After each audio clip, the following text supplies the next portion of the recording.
ನಿಮ್ಮ ಮನೆಯಲ್ಲಿ ಸ್ವಲ್ಪ ರವೆ ಇದೆಯಾ? ಅದ್ರ ಜೊತೆ ಒಂದೆರಡು ಕ್ಯಾರೆಟ್ ಕೂಡ ಇದೆಯಾ? ಹಾಗಿದ್ರೆ ಬನ್ನಿ, ನಾನೊಂದು ಸೂಪರ್ ಆಗಿರುವಂತ ಒಂದು ವೆರೈಟಿ ಆಗಿರೋ ಒಂದು ಟೇಸ್ಟಿ ಆಗಿರೋ ಒಂದು ಹೆಲ್ದಿ ಆಗಿರೋ ರೆಸಿಪಿ ಪಟ ಅಂತ ನಿಮ್ಗೆ ಹೇಳಿಕೊಡ್ತೀನಿ. ಅದಕ್ಕೋಸ್ಕರ 2 ಕ್ಯಾರೆಟ್ ತಗೊಳ್ಳಿ, ಅದರ ಸಿಪ್ಪೆ ಎಲ್ಲ ತೆಗೆದು ಈ ರೀತಿ ಕಟ್ ಮಾಡ್ಕೊಳ್ಳಿ. ಅದನ್ನ ಮಿಕ್ಸಿ ಜಾರ್ ಒಳಗಡೆ ಹಾಕೊಂಡ್ಬಿಟ್ಟು ಅದಕ್ಕೆ ನಾನಿಲ್ಲಿ ಟೋಟಲ್ 1 ಕಪ್ ನೀರು ತಗೊಂಡಿದ್ದೀನಿ. ಅದರಿಂದ ಸ್ವಲ್ಪ ನೀರು ಹಾಕೊಂಡ್ಬಿಟ್ಟು ನುಣ್ಣಗೆ ರುಬ್ಬೇಕು. ನೋಡಿ, ಪೇಸ್ಟ್ ಕೂಡ ರೆಡಿ ಆಯ್ತು. ಇವಾಗ ಇದನ್ನೊಂದು ಪ್ಯಾನಿಗೆ ಹಾಕೊಳ್ಳಿ. ಹಾಕ್ಬಿಟ್ಟು ಆವಾಗ ಬಾಕಿ ಆಗಿತ್ತಲ್ಲ 1 ಕಪ್ಪಲ್ಲಿ ಸ್ವಲ್ಪ ನೀರು, ಅದನ್ನ ಕೂಡ ಹಾಕೊಂಡ್ಬಿಟ್ಟು ಎಲ್ಲ ಕೂಡ ಅದಕ್ಕೆ ಹಾಕಿ ಸ್ಟವ್ ಆನ್ ಮಾಡಿಬಿಟ್ಟು ಮಿಕ್ಸ್ ಮಾಡ್ಕೊಳ್ಳಿ. ಚೆನ್ನಾಗಿ ಕುದಿ ಬರಬೇಕು. ನೋಡಿ, ಇವಾಗ ಕುದಿ ಬರ್ತಾ ಇದೆಯಲ್ವಾ, ಮಿಕ್ಸ್ ಮಾಡ್ಕೊಳ್ಳಿ. ಸ್ವಲ್ಪ ಉಪ್ಪು ಕೂಡ ಹಾಕೊಳ್ಳಿ. ಆಮೇಲೆ 1 ಟೇಬಲ್ ಸ್ಪೂನ್ ಅಷ್ಟು ಬೆಲ್ಲ, ಅರ್ಧ ಕಪ್ ರವೆಯಲ್ಲಿ ನಾನಿಲ್ಲಿ ಬಾಂಬೆ ರವೆ ತಗೊಂಡಿರೋದು, ಹುರ್ಕೊಂಡಿರೋದು, ಹಾಗೆ ಹಾಕೋದು, ಹೇಗೂ ಕೂಡ ಹಾಕ್ಬೋದು, ತೊಂದರೆ ಏನಿಲ್ಲ. ಇನ್ನು ಹಾಕೊಂಡ್ಬಿಟ್ಟು ಚೆನ್ನಾಗಿ ಮಿಕ್ಸ್ ಮಾಡಿಕೊಂಡು ಈ ರವೆನ ಸೂಪರ್ ಆಗಿ ಬೇಯಿಸ್ಬೇಕು. ಅಂದ್ರೆ ನಮ್ಗೊಂದು ಇಲ್ಲಿ ಆರೆಂಜ್ ಕಲರ್ನ ಪೇಸ್ಟ್ ಸಿಗ್ಬೇಕು ಅಷ್ಟೇ. ನೋಡಿ, ಈ ರೀತಿ ಮಿಕ್ಸ್ ಮಾಡಿಬಿಟ್ಟು ಅದು ತಳ ಬಿಟ್ಟು ಬರೋ ತನಕ ಕರೆಕ್ಟಾಗಿ ಮಿಕ್ಸ್ ಮಾಡಿಕೊಂಡ್ರೆ ಸಾಕು. ನೋಡಿ, ಆಯ್ತಲ್ವಾ? ಸ್ಟವ್ ಆಫ್ ಮಾಡ್ಕೊಳ್ಳಿ. ಆಫ್ ಮಾಡಿಬಿಟ್ಟು ಸ್ವಲ್ಪ ಆರ್ಲಿ. ಬಿಸಿ ಬಿಸಿ ಆದರೆ ಉಂಡೆ ಮಾಡೋದಕ್ಕಾಗಲ್ಲ.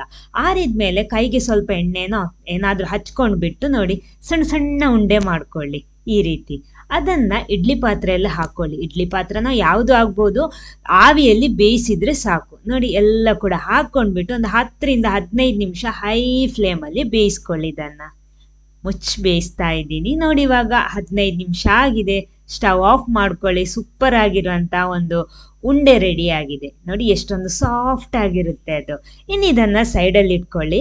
ಆಮೇಲೆ ಆವಾಗ ತೆಗೊಂಡಿರೋ ಅದೇ ಪ್ಯಾನಿಗೆ ಒಂದು ಅರ್ಧ ಕಪ್ಪಿನಷ್ಟು ಬೆಲ್ಲ, ಆಮೇಲೆ 1 ಟೇಬಲ್ ಸ್ಪೂನ್ ಅಷ್ಟು ನೀರು ಹಾಕೊಂಡ್ಬಿಟ್ಟು ಅದನ್ನೊಂದು ಕರಗಿಸ್ಬೇಕು. ಬೆಲ್ಲ ಫುಲ್ಲಾಗಿ ಕರಗಿದ್ಮೇಲೆ ಅದಕ್ಕೆ ನೆಕ್ಸ್ಟ್ ನಾನಿಲ್ಲಿ 1 ಟೀ ಸ್ಪೂನ್ ಅಷ್ಟು ಎಳ್ಳು, ಬಿಳಿ ಎಳ್ಳು, ಸ್ವಲ್ಪ ಏಲಕ್ಕಿ ಹುಡಿ ಎಲ್ಲ ಹಾಕೊಂಡ್ಬಿಟ್ಟು ಒಂದ್ಸಲ ಮಿಕ್ಸ್ ಮಾಡ್ಕೊಳ್ಳಿ. ಬೆಲ್ಲದಲ್ಲಿ ಕಸ ಇರಬಾರ್ದು, ಆಯ್ತಾ? ಇದ್ರೆ ನೀವು ಸೋಸಿ ಉಪಯೋಗಿಸ್ಬೇಕು.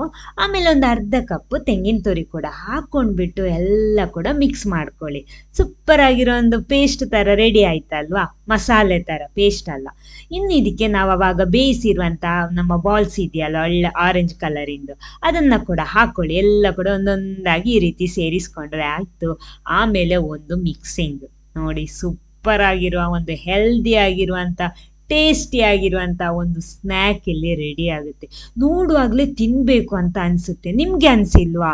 ಇಷ್ಟ ಆಯ್ತಾ ನಿಮ್ಗೆ? ಹಾಗಿದ್ರೆ ಯಾಕೆ ತಡ, ಇವತ್ತೇ ಹೋಗಿ ಟ್ರೈ ಮಾಡಿ, ಟೇಸ್ಟ್ ಮಾಡಿ. ಆಮೇಲೆ ಈ ಚಾನಲ್ ಫಾಲೋ ಮಾಡಿ, ಇನ್ನೂ ಕೂಡ ವೆರೈಟಿ ಟೇಸ್ಟಿ ರೆಸಿಪಿ ಬರುತ್ತೆ, ಆಯ್ತಾ? Okay, thank you.